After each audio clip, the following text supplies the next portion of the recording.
तो ये हमारे सामने क्वेश्चन दिया गया है जो नीट 2024 में करंट इलेक्ट्रिसिटी वाले चैप्टर से पूछा गया है। तो यहाँ पे क्या दिया गया है, सबसे पहले a uniform wire of diameter d carries a current of 100 milli ampere when the mean drift velocity of electrons is v for a wire of diameter d by 2 of the same material to carry a current 200 milli ampere find the drift velocity.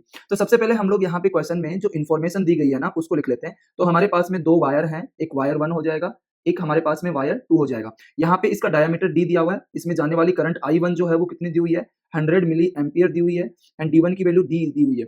यहाँ पे D2 की value d by 2 दी हुई है and इसमें से जाने वाली current जो है यहाँ पे 200 मिली एम्पियर दी हुई है। इसके अंदर जो ड्रिफ्ट वेलोसिटी है V1 वो v दिया हुआ है एंड हमें यहाँ पे V2 बताना है।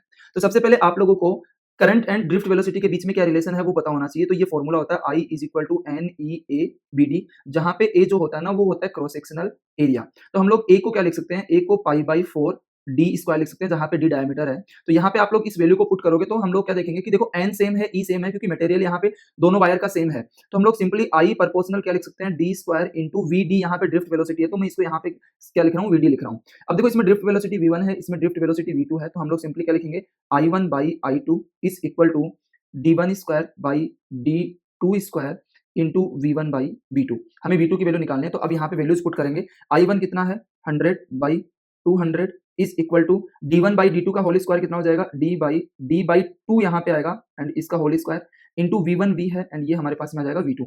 यहाँ पे इसको कैंसिल करेंगे तो यहाँ पे 1/2 आएगा एंड यहाँ पे 4 आएगा एंड यहाँ पे into V divided by V2, ये D D कैंसिल हो जाएगा। तो V2 इज इक्वल टू कितना आ जाएगा यहाँ पे 8V and this is the final answer of this problem. तो हमारा ये यहाँ पे ये सेकंड वाला ऑप्शन हो जाएगा।